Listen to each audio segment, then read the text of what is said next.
Here we go. Another match, another best of 3. Group stage continues, everybody. We got Team Dynouh against Team SMX. Group A continues. And of course, Meta Madness still with our very special rules. First of all, 11 heroes banned for the entire group stage. 11 right down here, you can check all of them out. And the second rule, Meta Madness, is that you are not allowed to play a hero again within a series that has already been played on one of the previous maps. Meaning, heading into map number 2, we have the 10 heroes that will be played on the first map, not available anymore, and so on and so forth, which very quickly leads to a lot of heroes not being available in the draft and creating some pretty interesting compositions. So at this point, we got Battlefield of Eternity as our starting map, and Mopsio is again drafting for Team SMX. Now, the last time that they did that... Oh, by the way... yeah, the last time they picked Chogal. And Dynouh is looking at them, and he goes, "Mwah, that ain't happening." So, yeah, no Chogal for them. Chogal lost, though, so they didn't even win with this. But, well, as it stands right now, the interesting part is going to be what happens with Mopsio's team. What are they going to go for this time? Because right now, I am not so sure what they're going to go for. I feel like they busted the Chogal out a little bit too early last time, I'm going to be blunt with you. I don't think there was a reason to get him in game number 1. They could have waited for 2 or 3 when there's less heroes available. And when you have more of a chance, you know, to go for some crazy setup, so there's that. But, yeah. It seems like Team Dynouh is just... They're going to ban Khaldor or something, just you wait. Okay, we're going to get a real ban instead. Yeah, this is a losers match of Group A, and we get an insta-MyF pick. I mean, damn. Not even hesitating here. Li Ming and Diablo went Battlefield of Eternity after all, and with Hanzo, for example, banned for the entire group stage. I mean, you need some damage dealer that is going to be good here. By the way, the also important part is that, of course, in the group stage, as I mentioned before, we have 11 heroes banned, but once we're heading into the main event, the real event, we're going to have way more banned than that. That is tied to sub-goals on the channel, as explained before, but... Max Passion gets his Gen. Remember in the last game, in the last series that they played, Gen was banned the entire time. But yeah, as I said, there's going to be more heroes pre-banned too, so that's going to be having a big impact as well on things, and will create a bit more craziness right from the get-go. But Gen banned, Gen picked for the first time, because every single time the Max Passion has been playing here so far, they immediately targeted him and got rid of the Panda. Greymane is also banned out, so we're not going to get a full zoo over on the red team side. But let me have a quick look. What do you ban out now? Ana gets banned. So they're actually banning 2 supports after they already picked Deckard Kane for themselves. The Ana ban makes sense. You don't want to have the nano boosted Li Ming either. We went over this, of course, in the past, so no nano boost for now. And, well, I still want to see what exactly Dynouh is going to pick. And let's not forget about Ultralisk. He can't have access to his MyF anymore since she was already picked away, but technically they could still go for a Carrigan. A little bit less likely. Maybe also a Genji. Li Ming Genji would be quite nice too. They go for Malfurion and Dynouh to... sorry, Sonya to start things off. And Genji would still make sense for them. Unless, of course, it's picked away. It's already a bit of a weird setup for the red team. It's already a bit interesting here. Deckard, Maiev, and Gen. If you start the draft with that. Imperius, alright. They need another melee. No, they don't. Lulnara. Yeah, they need a little bit of range damage. What am I talking about?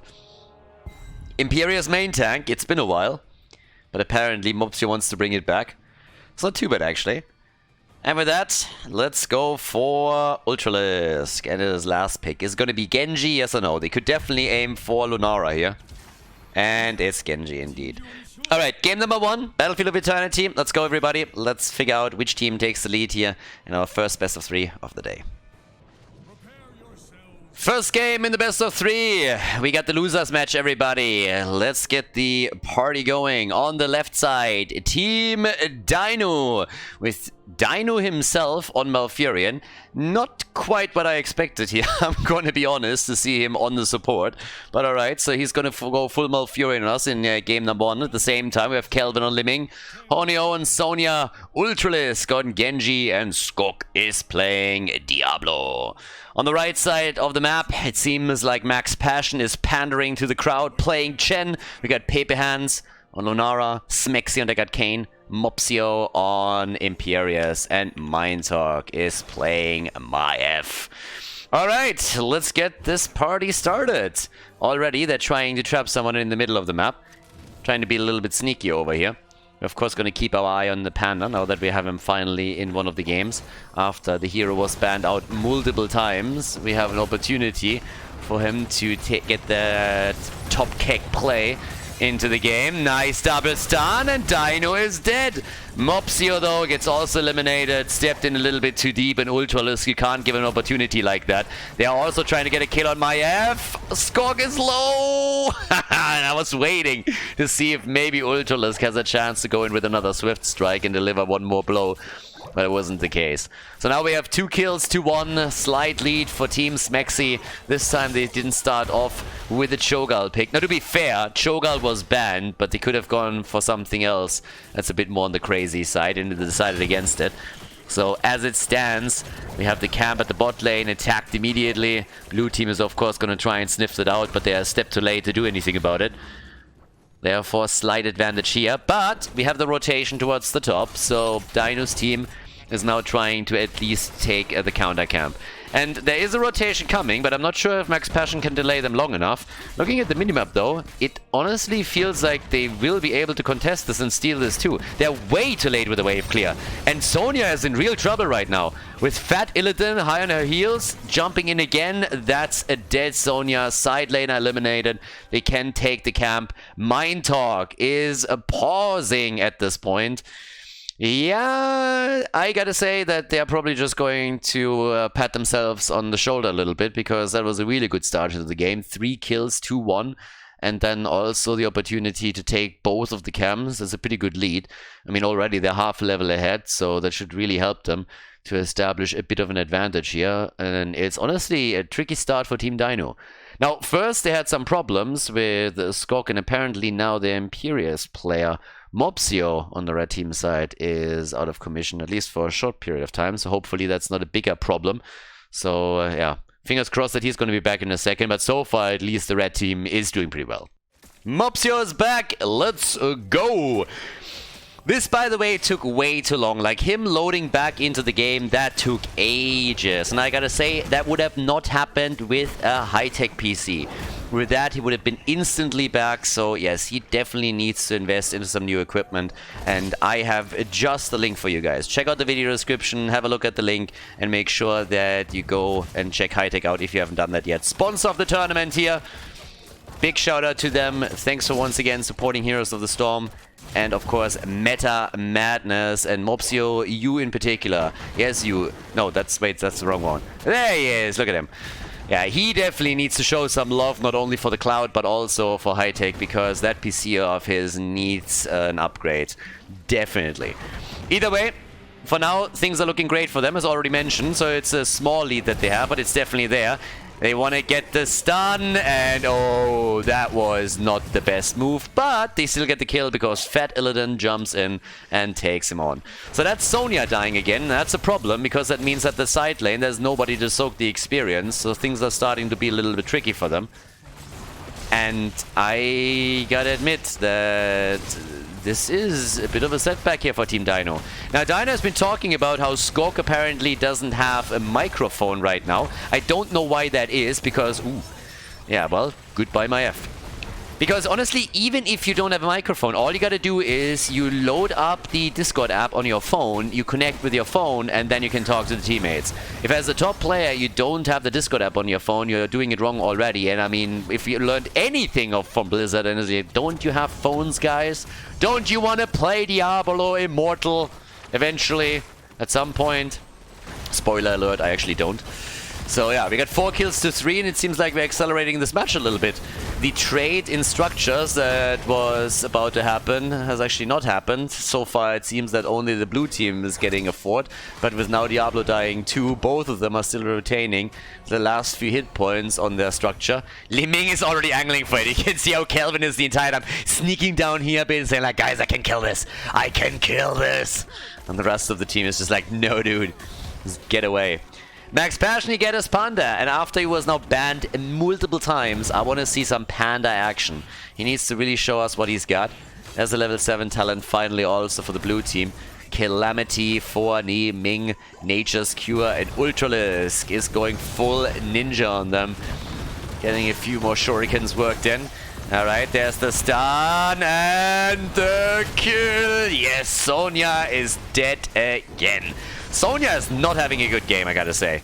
She is getting targeted over and over and over again. Apparently not passing the beauty threshold here.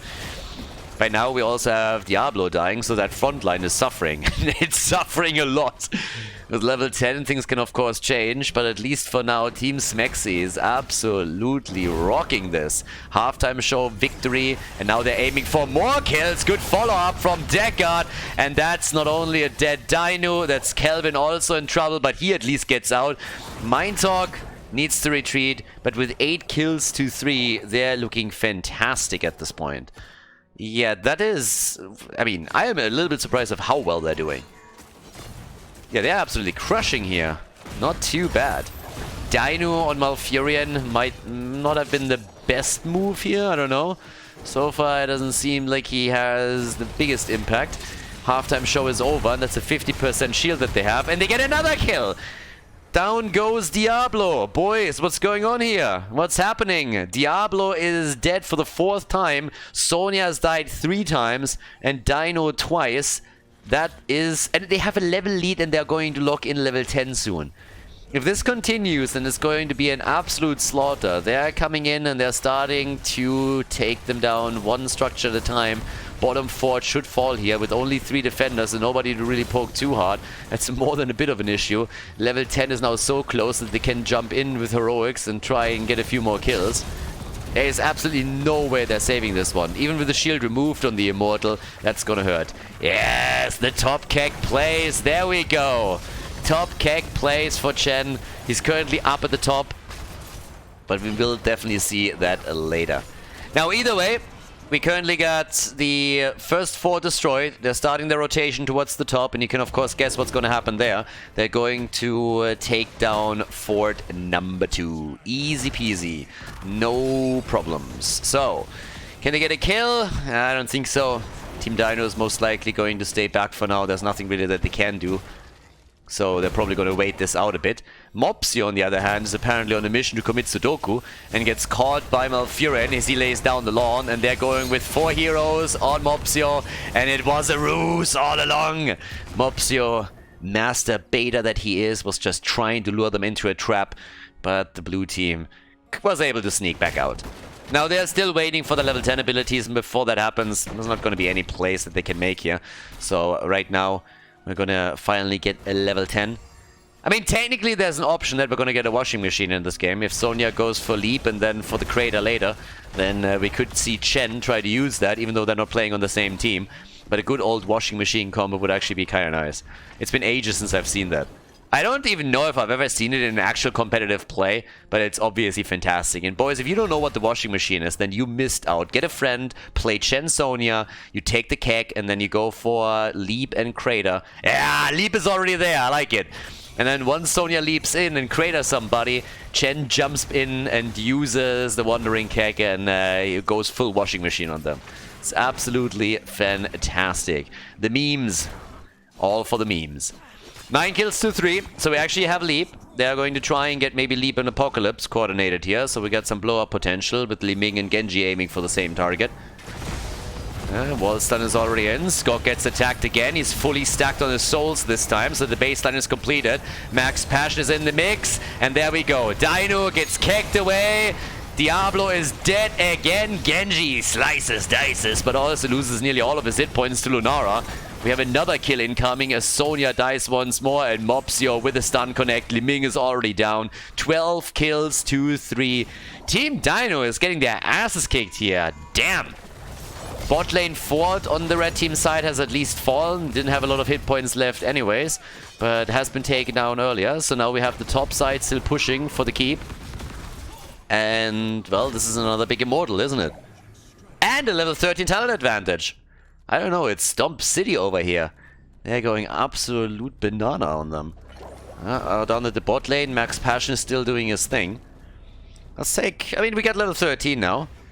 Fight over the objective isn't over yet, but of course it's a close call, considering that they're now a talent ahead as well. What's the damage output here? Imperius, 24,000. Talking about him. Mopsio might be in trouble here. Nope, they go for Diablo again.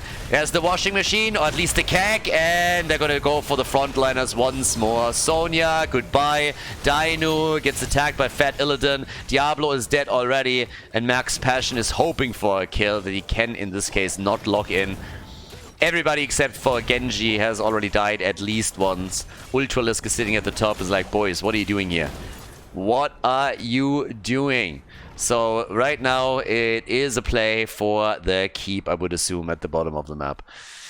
Yeah, this is quite the opening for Team Smexy. They had a rough time in their first match in the group, but now they're doing way better here against Team Dynouh. And that comes a bit unexpected. So maybe the issues with the coordination with Skog are still a problem here. But one way or another, they need to get their act together, either for this map or for the next, or they're going to have a pretty bad seeding heading into the main event. The entire group stage here, of course, is mainly done for seeding. But that wall is going to fall, and the Immortal is still at 50% of his shield. I don't think they can hold that keep. I mean, how? Without level 13, 2 levels behind, nearly 3 at this point, the stats advantage alone is crazy for the red team, and they still got the Immortal. Yeah, washing machine still trying to isolate someone. Doesn't quite work out, but now Genji is in trouble. He's trying to get away, is able to jump out barely, but that keep is low and it's definitely gonna fall. So they're taking a massive lead here. Another follow-up from Deckard Cain. Beautiful combos. The old man telling another story, but this time it's Maiev that dies, so maybe a bit of fighting spirit after all from Team Dynouh. They're starting to show their teeth here. Is the core even going to lose some hit points? Yes, indeed it does. Down to 90%. All right. Not only does the fort fall, but the core loses 10% HP. And, well, let's have at it. Dynouh is already doing his thing over on the right side as they're trying to trap. That might work. Yes, it's a party bush. Whoop, whoop. Beautiful party bush. I like it. Yep, I like it a lot. So, face checking. They were able to get the kill. 5 kills to 14 now. And yes, so far so good. But yeah, with all of that said and done, they're going for the next camp here. Obviously Lunara is still dead. They're looking for more kills, and it seems like the red team is a little bit overconfident at this point. Seems like this is going to be another hit, but it's Genji that dies. How the hell do they win the 4v5? They got level 16 now, but they haven't used it yet. So they're still getting 2 kills. Team Dynouh is getting totally massacred here. I mean, absolutely. There's another tether. Skog is dead.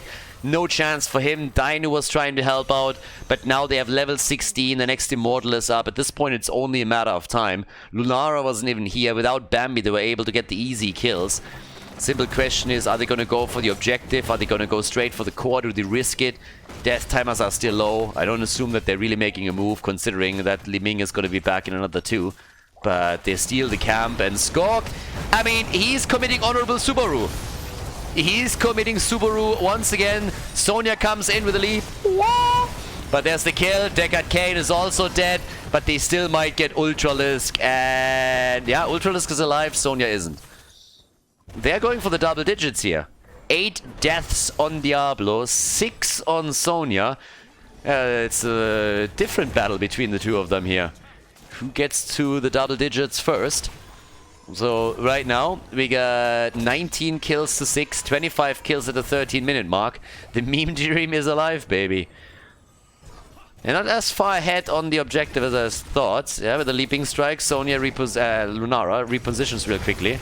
Malfurion, if he gets caught here, he's just dead. They don't have Sonya here, and Diablo is also not with them. So now we got the Panda jumping on Liming again, and Dynouh is barely getting away from IF before he gets targeted too. But they're back with 5 on the map, and maybe, just maybe, Team Dynouh now gets level 16 so that they can make a play here with even talents.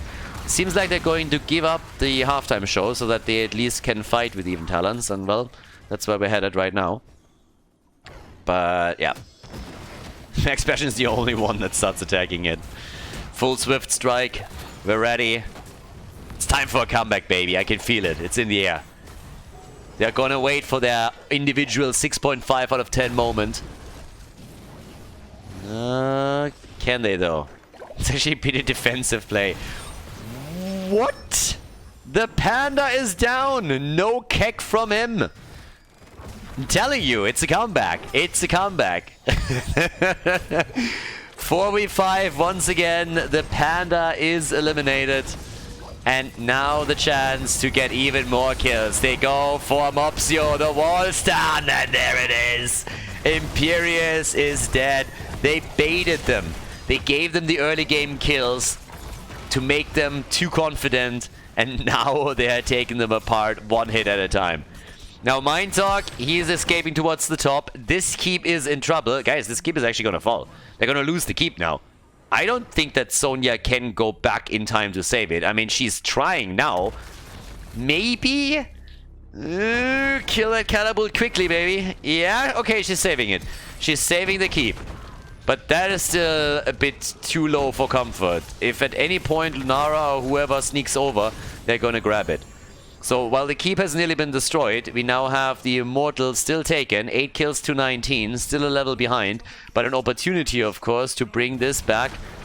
Catapults need to be dealt with first, and the Immortal travels to the top, which helps them to save the final keep that they hold on the map. Now they should be able to take at least the fort down. Yeah, Panda's already in. Maybe they can take the shield apart quickly. Obviously, Lunara doesn't have Thornwood Vines to poke. Panda gets attacked again, but Sonya! No! Sonya is dead. Chen is kecking around. Only top keck plays from him. And that is a big problem here for Team Dynouh. Smexy is pretty much telling them here to stay away. And they're not even going to get the fort. They're not even getting the fort. The top fort is also being held. Oh boy. Yeah, this is a bit of a back and forth now. By the way, 15 kills between Sonya and Diablo alone. That front line is not working as intended. Now that they are so close to level 20, it seems that Smexy is trying to use the 5 versus 4 advantage as they're moving towards the keep. Yeah, the counterplay though, and Imperius is alive! He's still alive! They can't kill him, and instead it is Genji that dies. Matters are getting worse now for Team Dynouh, but Sonya's back and she has the lead. Are we going to see the play? Are they going to go for the engage? There's no Apocalypse anymore, nothing to combo it off with, and we have level 20 in the hands of Team Smexy. Top keck play once again. They go for Skog, isolate him, and Diablo dies once again. Short cooldown on the death timer though, had the souls together, so he can go for it. And the keep, talking about going for it, is definitely going to fall. At least if Lunara is starting to get a bit closer, but the rest of the team should be able to pull this off too. Another setup. Sonya had to jump out of the fight. Couldn't even use it as an engage. Talking about jumping. Seems like Mind Talk is jumping around a lot too. The sleeper setup and the kill. Sonya dead. Diablo in trouble. The core is the next thing to fall. Likely, or maybe not. Imperius dies. Can they actually defend this? Smexy is also low. They might have to fall back here. And they do. So Team Dynouh, they are really trying to hold on to this game, aren't they? Yeah, they are determined to not lose this. I love the fighting spirit here. But as the game continues and we are heading towards 20 minutes, those catapults are going to hurt more and more and more, and another immortal would obviously mean the end of the game, since there's not a single keep left any longer. Did they already take the tower? No, the tower's actually at 50%, so that's still going to soak up a few catapult shots as this game continues. But the good news for Team Dynouh is that they have 20 in a few seconds, so they're going to get level 20 at least. Yeah. Where we're standing on the kills. One more for Stukov to hit the double digits. I think we're gonna have a winner soon. Who's first? Sonya or Diablo? They're fighting a fierce battle here. Who can feed faster?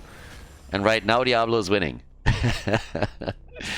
But yeah, can they? I mean, that would be quite the comeback. 2 catapults at the top lane.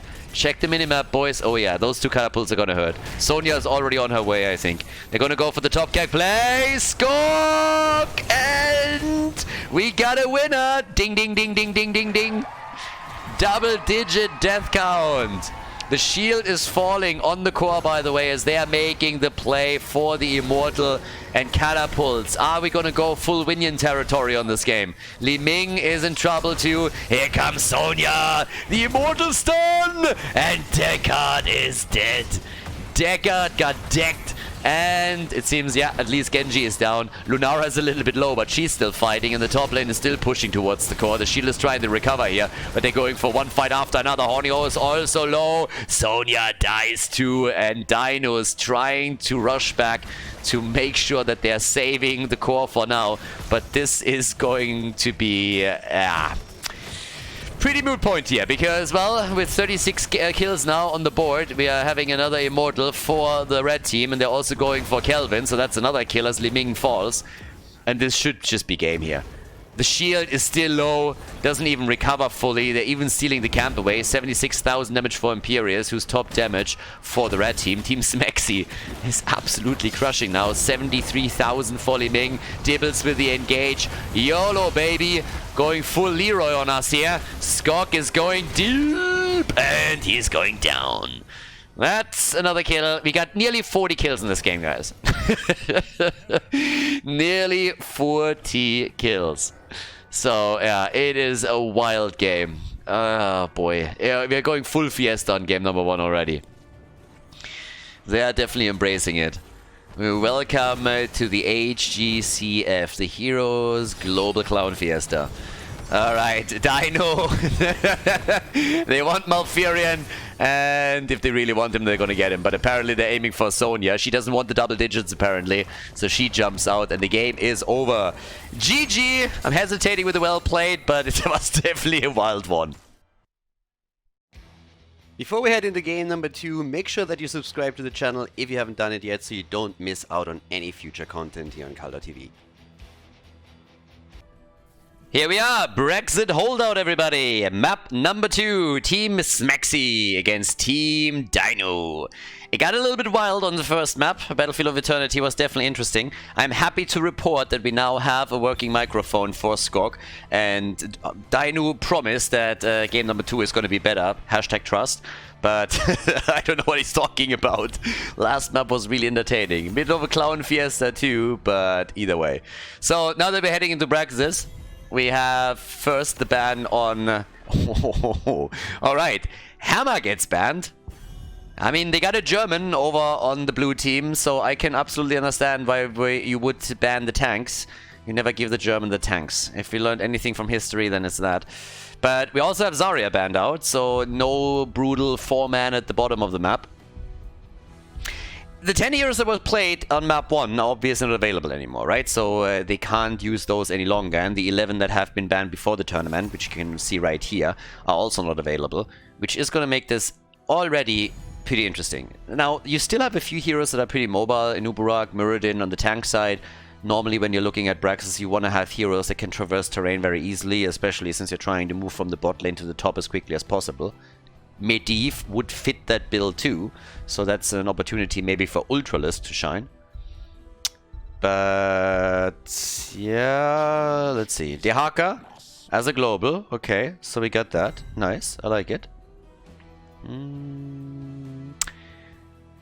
But I would still think that for the main tanks, Muradin and Nubarak make probably the most sense here, if they really want to just like move around.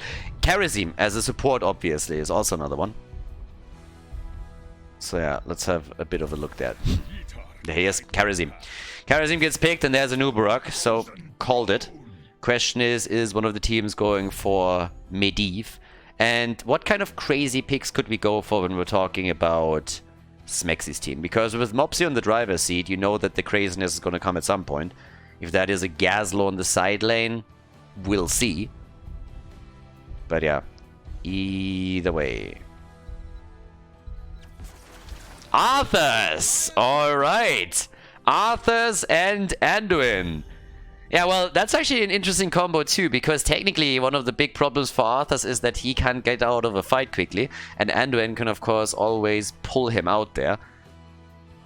That's actually a really interesting composition. That could make for some cool moves.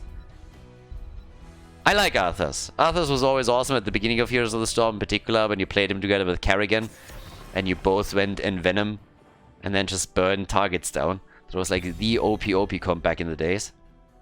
But yeah. Alexstrasza gets banned, so she's already out of the picture.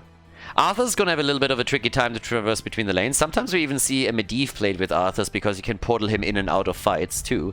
So that's another thing that we need to at least think about. But yeah. Arthur's, when it comes to tanks, I'm honestly still surprised that they didn't go for Muradin here.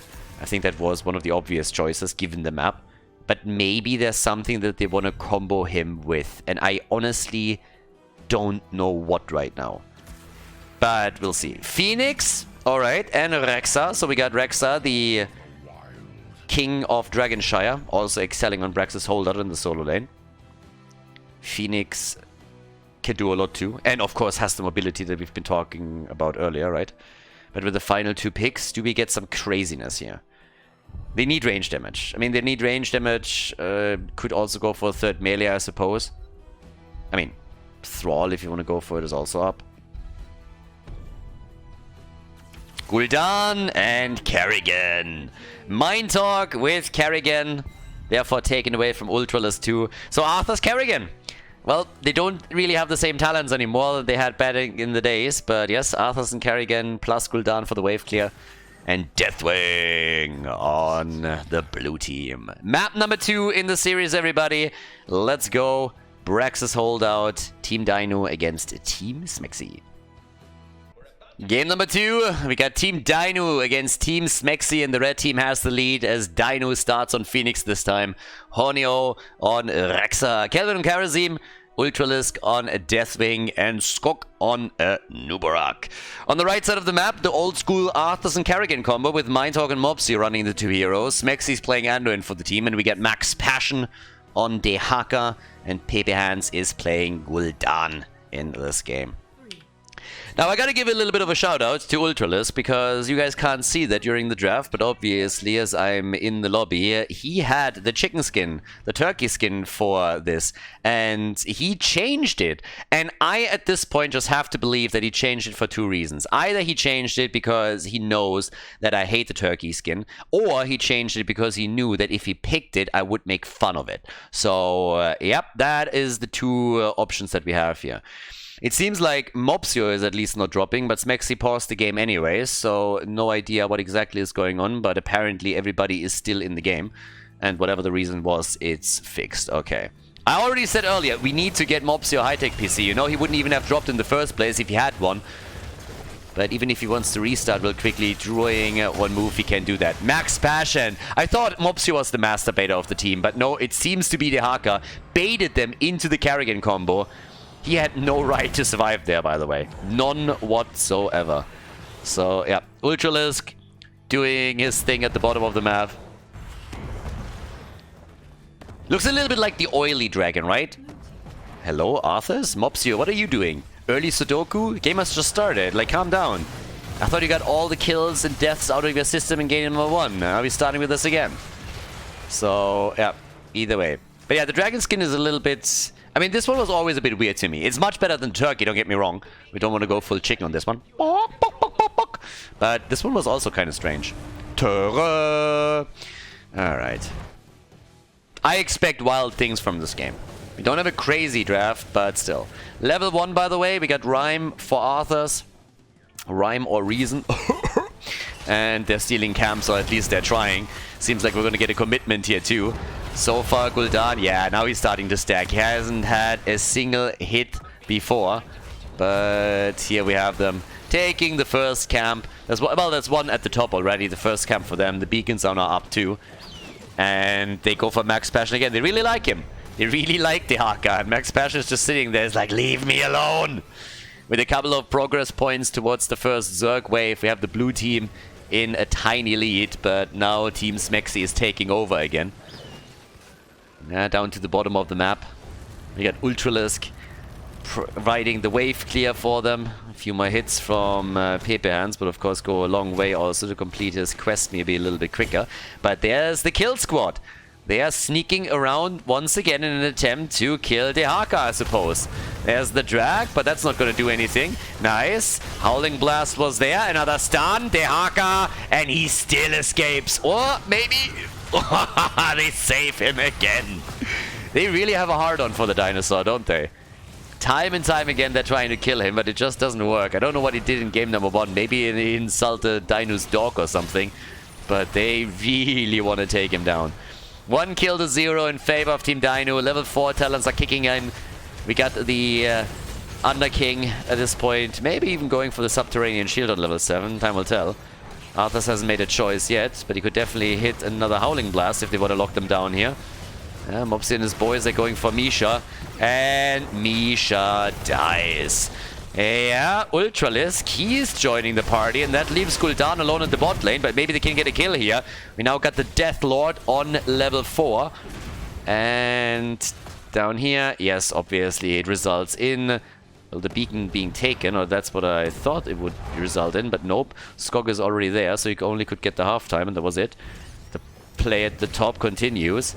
8 stacks by now for Gul'dan. He's still holding the bottom. Seems like he's actually going to try and join up with the rest of the team. Kelvin is already waiting in the wings, and Skog is now joining them too. They're going for Mind Talk, and Kerrigan is dead. The stun follow-up, and this could be a bit of a disaster. Gul'dan already had enough of it and moved straight back down to the bot lane as Mopsio is finding himself on the receiving end of an ass kicking and falls to Deathwing, takes him down. Deathwing stronger than Deathlord. That's what we learned here. And they are also going for the Zerg wave. The 100% 2-0 seems to be a thing. And momentum is everything on Braxis. Guys, they are in an amazing position. Not only are they going to take the fort now down, which removes the fountain and therefore the sustain on the lane, but if you gain momentum on Braxis, you have oftentimes a great game ahead of you. Since it's very difficult to stop that. If you still have fountains in each lane and your opponent doesn't, it's so difficult for them to stop anything. But at least they're looking for a kill at the bottom of the map, and Rexa gets wrecked. So he's dead already, and maybe they can do something here. Deathwing is trying to stop them, but the problem is that nobody's really defending. I mean, they're diving in deep for the top keep now. The fort has been destroyed ages ago, and now the keep itself gets attacked. So I'm not sure if they can take it. Probably not, but it's going to take at least some damage, I want to say. Mopsio at least is back to business. Only Kerrigan is missing. And Skog, he needs a burrow charge, and he doesn't have it. Kelvin is on the run. The bot lane got defended though, so the keep is not really taking any serious damage. 3 kills to 2, level 7 talent on both sides. We indeed got the Underking, by the way. But as you can tell, they are now trying to go for a few additional camps on the map. So off to a good start here for Team Dynouh, but Team Smexy, they're now going for some aggression here. Yeah, the best defense is a good offense. That's the motto that they're running. They try to go for the kill, and they get it! Karazim is dead! They took Karazim down, and Misha dies as well. Oh boy. Misha down once more. We might still be able to go for the camp here, but that's currently a play for Mopsio. Can they get a kill? Oh, Phoenix! Mopsio is so low, but so is Phoenix. They're trying to go for Arthurs, but it is Gul'dan. No way! He survives too! What the hell? And Ultralisk, he's literally pushed into a corner and gets eliminated. The drag on Rehgar, and he dies. Misha commits Sudoku as Rehgar is dead, but that's 5 kills to 3 now. And I still can't believe that not more heroes for Team Smexy died. They were so low. Gul'dan had pretty much negative hit points, and Arthur's didn't look too hot either. But as it stands, they saved all of them and killed multiple targets. So yeah, nicely done. And they are ahead in experience. Yes, they lost their fort at the top, but now they will get the early level 10. The question is simply, what are they going to do with this? Dynouh apparently going for a bit of a tactical pause here, as he's making sure that he can coordinate with the rest of the team. So we got Rehgar apparently dropping. I don't know what it is with these games, but these boys all need high-tech PCs. I can't repeat myself often enough here. Guys, if you're watching this on YouTube, check out the description, check out the link there, and make sure that you visit the high-tech website. They're sponsoring this event. They have been sponsoring multiple tournaments. And even if you just click the link, that's going to be great for us because it shows them there's going to be some interaction from the tournament here. But if you're in the market for new hardware, make sure that you contact their support. They have actually a pretty awesome live chat. And, well, we can more than vouch for them. We have multiple people in the community that have by now gotten themselves a high-tech PC. Myself included, by the way. And these things are very reliable. So, yes, Mopsio, you need to be the first one that gets one. And Rehgar, I'm talking to you as well. You two, you're holding up everything here. Down at the bottom of the map now, Ultralisk is getting attacked as they're looking for another kill. We got level 10 abilities for both of the teams. Howling Blast! The light bomb on the cocoon. Kerrigan is dead. And Anduin dies too. The blue team finally starting to gain a bit of momentum here. They're making another play. And Kelvin even looking for his ult because Ultralisk and Gul'dan were a little bit too much for him to handle. Top lane is also underway as Rehgar is escorting the next push in. 6 kills to 5 now. And at the bottom of the map, they're making another play here for this wall. And of course, with the double beacon that they're currently holding, there's another chance they're going to get 100-0. This is not a winner-takes-all objective, but if you get the full force unleashed, it of course hurts a lot. So buying a bit of time is all that they gotta do here. And buying a few hit points for Anuburak. They didn't buy enough of them though, so yeah, not enough esports dollars apparently. That's a kill, and I think that's a double. They're going for Phoenix, and he is dead too. But the objective is gonna be claimed. 100-0 in favor of the blue team. And the top keep is finally gonna take a little bit of damage. The Hogger is on his way. But yep, this is already going to get nibbled at. Everybody else is still sitting at the bottom, trying to make sure that at least the fort falls. And hello? If they can get a few kills there, that would be great. But the Horrify ruins the day. Nice. Very nice. Very nice. Ultralisk, he's getting away here. But now that they're moving through the bottom, can they at least take the fort? They can't even really scratch it. So 8 kills to 6. We're waiting for the level 13 talents, but we already have Kerrigan with the top damage on the team with the 24,000. 32k for our boy Deathwing. And apparently they're gonna try and take the boss here. That's a bit of a ballsy play. Not sure if that works out for them. They got their ults ready though. And so far at least, Team Smexy, they haven't caught that move yet. They're actually not checking. They're not checking. They can sneak the boss in for free. That's a free boss right there. And all of a sudden, Smexy's team is sitting there. I was like, oh, shit. So, nobody looked for it. I honestly wonder where they thought they were. There wasn't really anything up on the map. Probably thought they were trapping or something. But as it stands, there's a boss moving through the lane now, and that is going to be more than a bit interesting because, well, that makes them waste quite a bit of time, puts damage on the fort. And topside, we already have a one pushing. That's going to be Deathwing.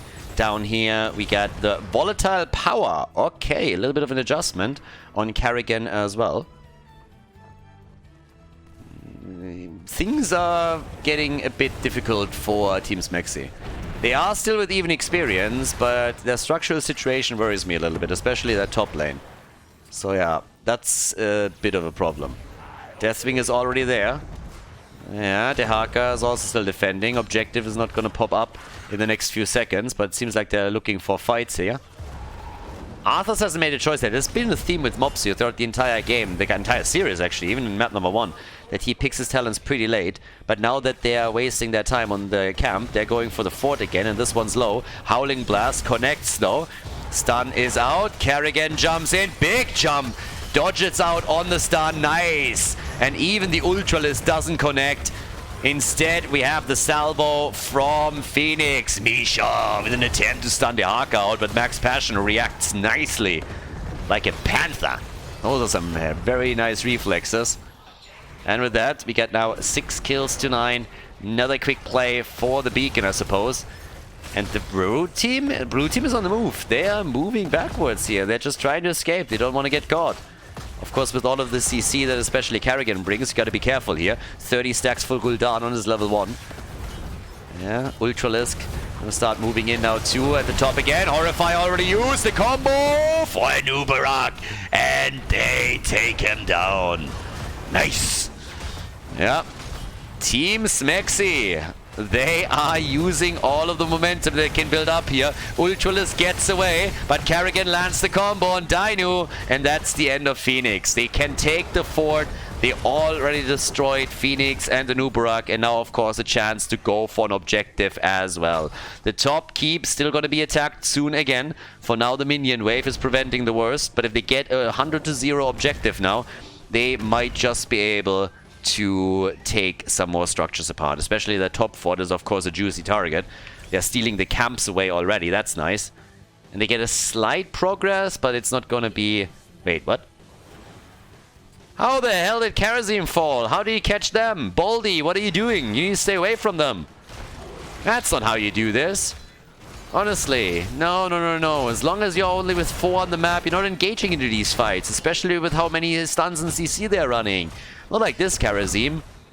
You're one of the good boys. I mean, with all the aerodynamics that you're rocking, you can't get away from them in time. That's just a crying shame. So now at the bottom of the map they took the beacon, but up here at the top they're trying to take the wall down with success, I might add. Level 16 talents are already in. And yep, looking good so far. So, that fort falls. It's actually kind of amazing to me. The entire time it looked like the blue team really had this locked in, right? I mean, it was always close back and forth, but there was always a bit of a lead for Team Dynouh. And finally they get a kill again, but they sacrifice the fort in the process. If they get a bit more, that might change things. But yes, the light bomb engage. Kerrigan with the combos! And Nubarak gets away again as Smexy dies. Alright. Maybe I underestimated them a little bit. Dynouh is going for the kill on Gul'dan, and they're getting Mind Talk too. So now things are looking much, much better. 10 kills to 12. Half a minute ago, I would have said that Team Smexy is slowly starting to get full control of the game. But as it stands, the opposite seems to be the case. That find changed nearly everything. They're going for the 5-man team wipe. But they're missing it. What they're not missing is the objective. But again, this is not a winner-takes-all situation. We have 64% already in the progress bar for the red team, which means that they are going to get at least a solid wave at the bottom of the map. But another boss is about to be taken. Maybe the objective can even be stalled out, because the Hogger and Arthurs are now both making a move for the top beacon, and indeed, they can stall it out for now. So far, so good, but the boss has been taken, is going to move down to the bottom of the map, and that will eliminate the fort. Now, they have 5 back up on the map, and they're still on more or less even experience. So there's an opportunity that they can try and stop them from getting the objective, but Deathwing is guarding the top beacon now. And that's the end of the bottom fort.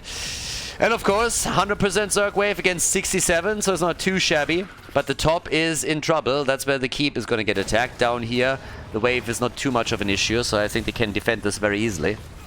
Especially with Dynouh now also being here. Noteworthy that he didn't feel the need to go for the Planet Cracker to burn these waves down. Instead, we're getting full team fight salvos, as most of the time. Yeah, but that keep... I don't think they can hold this. Gul'dan doesn't have his stacks together yet for the level 1. They're going to try. If the blue team rotates over, then the keep is definitely gone. But even without it, it doesn't seem likely. There's 2 of the heroes pushing with Deathwing and a Nubarak. Arthur's is starting to pick his talents, pick the Shattered Armor here. Hasn't picked the level 16 yet either. I don't know what's going on with Mopsio, but for some reason he decides that he is not time to pick his talents. They're losing Arthurs immediately. Maybe he was still reading up on some talent descriptions. Pepeans is barely escaping, and this is starting to look even more tricky now that they're about to lose Smexy. Smexy barely survives this one, but Kerrigan gets blown up. And I guess we're looking at a victory in game number 2 for Team Dynouh. They go for Gul'dan. He's dead as well. And the core is falling. Yeah, job well done. Team Dynouh is tying the series and forcing game number 3 in this best of 3 at the Meta Madness group stage. Nicely done, GG, and well played.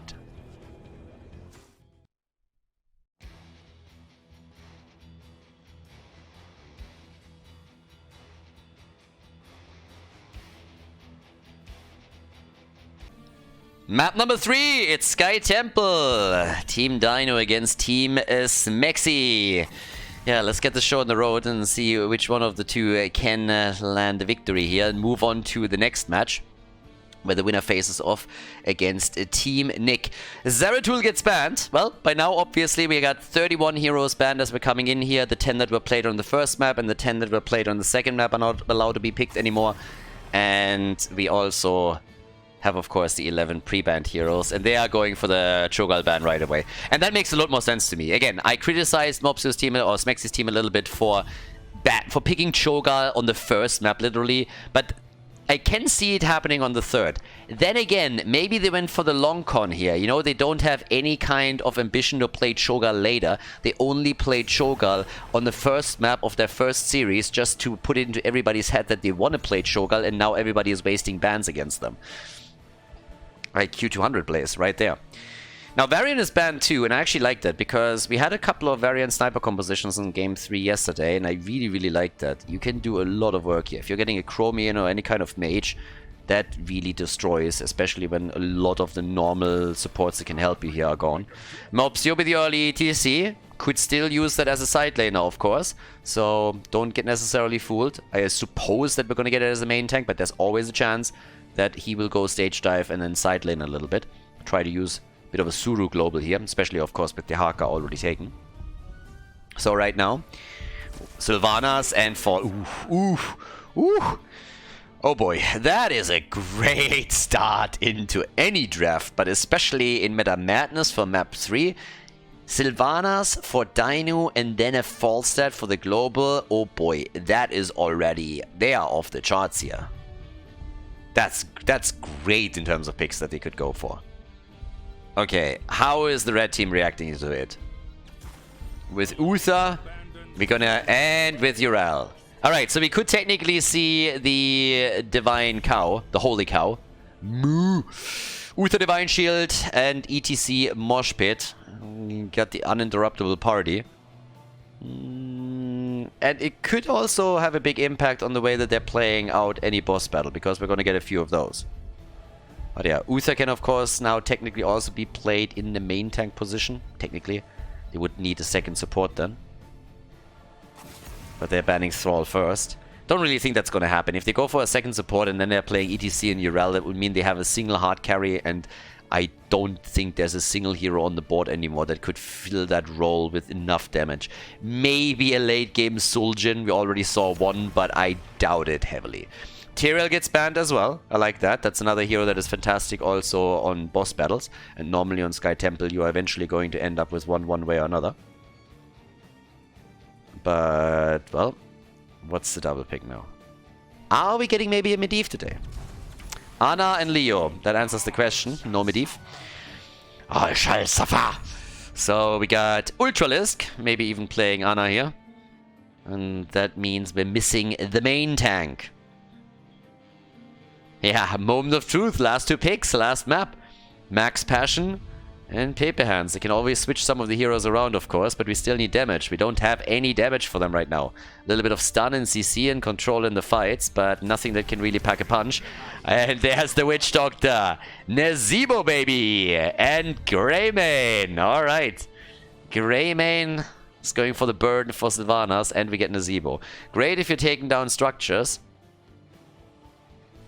might have an impact on his build too, now that I think about it. Maybe, just maybe they're gonna go down a bit of a different path here. But final pick. What is Skok gonna take? What's the main tank for them? They are going May. Alright, boys. So, let's go. Game number 3. Let's figure out which team takes the victory here and moves on to face off against Team Nick in the final match of Group A. The final map of the series. Dynouh on Falstad. We got Kelvin on Sylvanas, Skok on May, Ultralisk is playing Anna, and we got Honio on Leoric. And on the right side of the map, we got Mopsio on ETC, Mindtalk is playing Uther, Smexy this time with Nazebo. Okay, I like it. Smexy is going to show us his Witch Doctor skills, Max Passion is playing Urel, and Pepe Hands is playing Greymane. Spider build for Smexy. And the bird. I like Falstad. He has the best dance by far. Yeah, his dance is amazing. There's a couple of really good dances in the game, but the bird throwing a little dwarf there off is just one of the best. So, either way, now let's see how much of an impact Nazebo is going to have. Because I'm not so sure if that pick is really going to do for them what they're hoping for here. Time will tell, obviously, but yeah. So, right now, they're already going down at the bottom of the map for Greymane. A little bit of control, but Mopsio's here too, so it's not going to result in anything nefarious. Greymane gets away. Nazebo is going to start stacking, but is he going to be able to get to the Vile Infection? That's the bigger question. Money pick Nazebo. The man is riding in style, you got to give him that. But, can they get the hits? Yeah, spiders are already in. Mindtalk, then again, is in trouble, and with trouble, I mean he's gonna run out of hit points here. So, Uther is dead already. Dynouh might die too. Ooh, yes! The bird is dead. Nicely done. They go for the birdie, they take him down, it's a kill for a kill. So yeah, they're fighting tooth and nail as the game starts already. If Nazebo, of course, later in the game can get to complete his Vile Infection, that would be pretty amazing also for them to take structures down. You can really obliterate any structure that you get on with the Witch Doctor in a situation like that, so yeah. But obviously you gotta get to 20 in the first place and then stack as well, and this is not normally a map where you end up with level 24 or 25, so yeah, that's not really a thing on Sky Temple. Depends a little bit on how people are playing it and how much damage they can done before they take temples, but of course we also have Sylvanas in the mix, and that helps usually to take some structures down without the help of the objective. Now, camps are claimed from both of the teams. Down here, they're still going for Smexy, and he gets a good zombie wall off that even lands a hit on Dynouh. Yeah, he has 30 stacks on his baseline already, so at least for now he's stacking pretty well. But yeah, on level 4 we got them with a big voodoo. It's gonna help him in the long run. And he's trying to get away here, and he's trying to get a kill. And the ice block is nice, but May is dead. Smexy, you little beast here. Goes in, takes the kill, and now he's still working on stacking. I like it. I like it a lot. Alright. Dynouh, careful. You saw what happened to May a second ago. By the way, we're talking a lot about the push power that you get when you're picking Sylvanas, but let's not forget that Greymane is also an absolute beast, pun intended, whenever he's on any structure. So he can rip anything apart easily if he gets an opportunity here. And they're already attempting to do that up at the top as Leoric is getting shots fired in the middle of the map. Max Passion, he's the goat, by the way. So they're getting out. It's a full zoo, by the way, over there. We got a wolf, we got a cow, we got a goat, and we got whatever Nazebo is. So, down here. Dynouh with the global, he's obviously also going to do well for his team. But now we're having Smexy still rotating between lanes a little bit, trying to work on his baseline. That's going to be really impactful for them for the late game if they can ever get there. Level 7 talents are available for both teams. And there's at least a couple of shots fired by the red team, but they need a bit more here. And the birdie is flying topside, so they are trying to get a kill, or at least control over the objective. So, yep, Off we go. Nazebo is also starting to slowly move top, but they lost already a lot of structures in the middle. So that's a bit of a problem. A lot of hit points on the fort, and they're getting a bit more here. It's a 5 versus 5 for now. SMX, yeah, nibbles away at the towers a little bit. Expected him to go for another zombie wall. Urel is taking over the bottom of the map for him for now.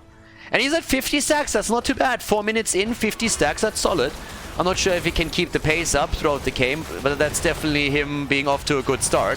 They're going for Kelvin. Might be able to get even a kill here if there's another power slide. Not quite, but forcing the ice block out of May. Good job. Leo is here. It's a 5v4, and it's a kill for a kill. Leo and Uther, they both fall, but Greymane gets dropped.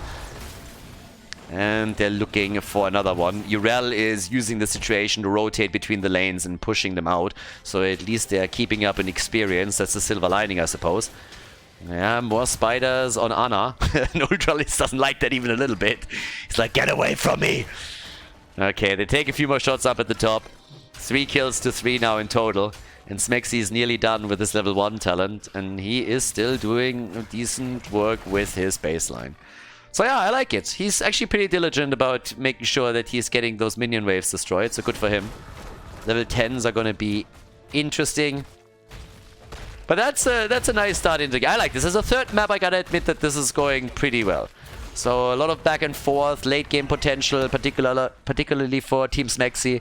Obviously, we have Falstad also stacking, going for the extra damage. Ice Wall, Wailing Arrow, Eye of Horus.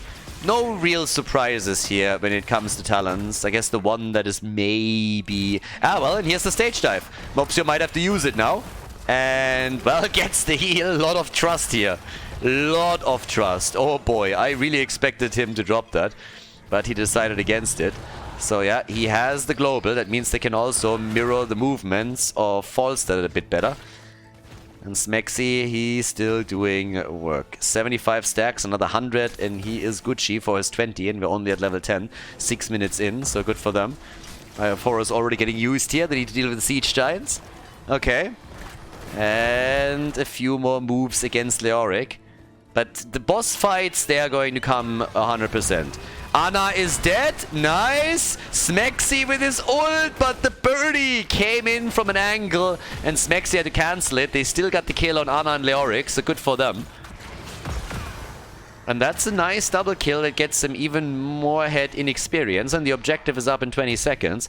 So it's not shabby. Falstad is eventually going to rotate towards the top, or at least I would assume so. And, well, Mopsio with ETC will have to mirror that.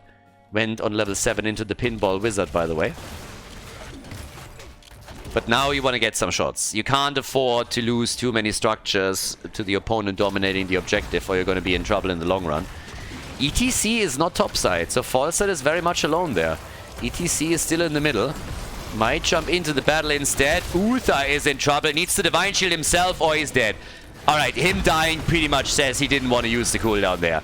That seem definitely possible. But here comes the move for May. With the help of Ultralisk's Anna, they keep her alive. But the problem is that Falstad is taking its structure down.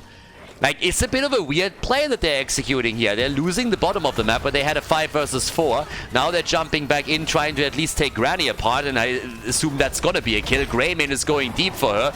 That's one. They need more, though. Anna is dead. They lose Urel. They need more kills. Falstad is murdering the top lane.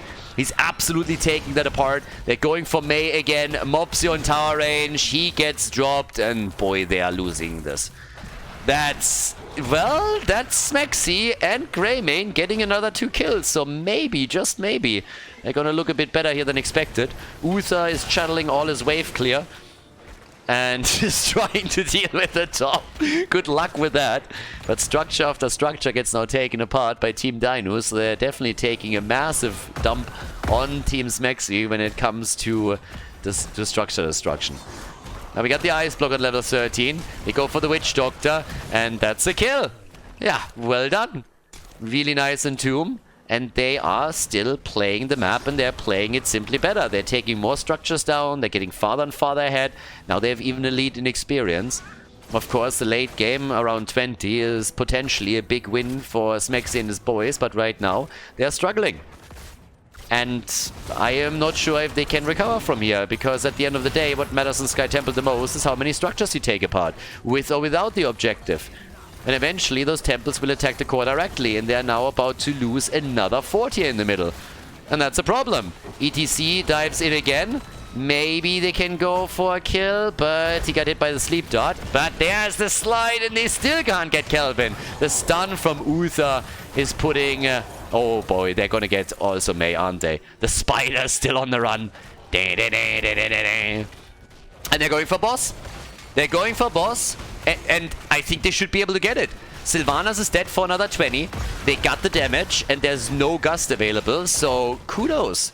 Team SMX losing a lot of the objectives and still able to somehow not only stay in this, but taking again the lead in XP and also claiming multiple camps. Guys, they have a double camp, triple camp at the bottom. 2 siege giant camps and the boss. They might just be able to go for that bottom. Nah, they can't really go for the keep, I guess. But they can definitely start to move into the mid lane and maybe even take that fort down once that the blue team is defending at the bottom. And ETC has moved to the top to make sure that Falstad cannot go for their keep and trade. So he can always stage dive in again, at least in 10 seconds. But yeah, there's definitely a couple of opportunities for them right now.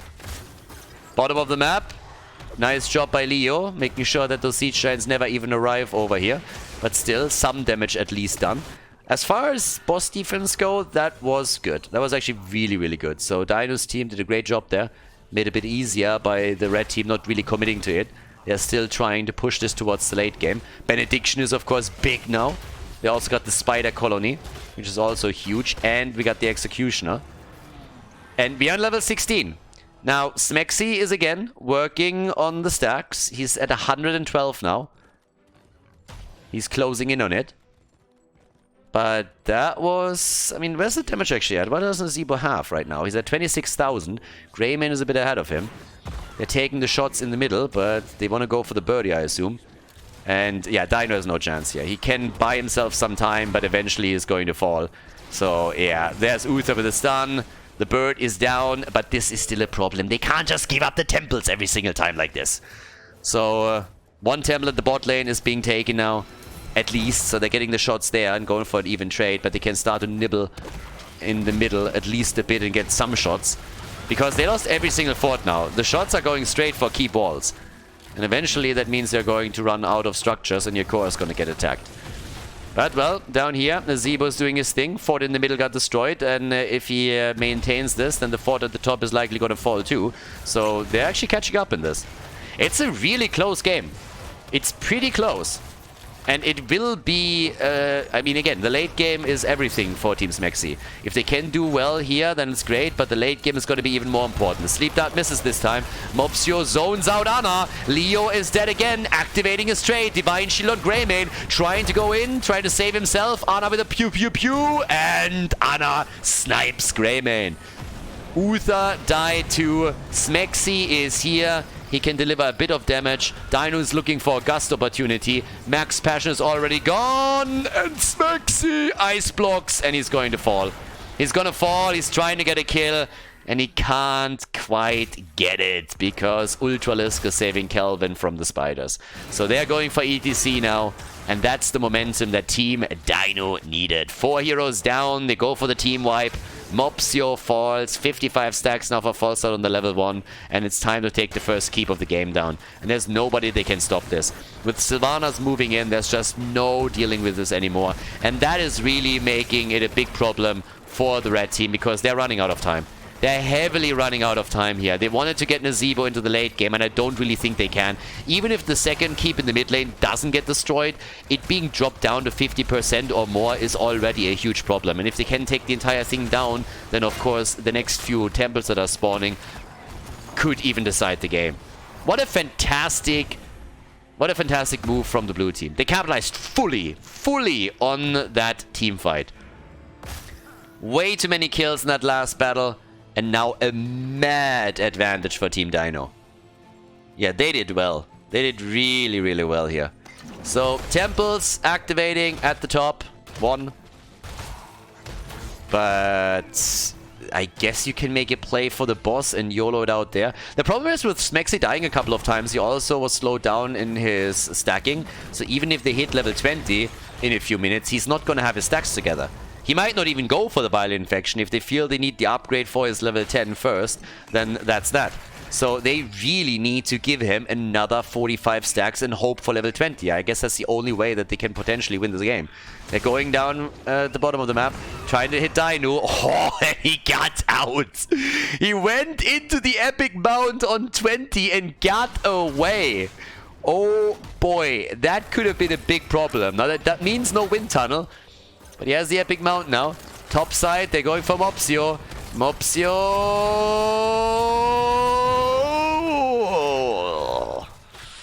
Right, that is bad news. Nazebo, 145 stacks now. He is so close. But Urel gets attacked next. Guys, they are so close, but they're losing too many heroes here.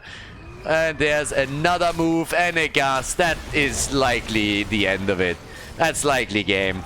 They were so close to get Nazebo to 20 with a decent position, but then that one team fight pretty much broke them. They were trying to take a couple of risks in order to make up for it, and it didn't really pan out that way. So yeah, that looks bad. Seems like Team Dynouh is moving on to the next round of the group to face off against Team Nick. Nazebo is dead and the core is losing hit points way too quickly. Falstad is jumping around. Uther dies, and that's game. 2-1 victory for Team Dynouh against Team Smexy in the first match of the day. Well done. Team Dynouh advances to face off against Team Nick in Group A of the Meta Madness group stage. GG.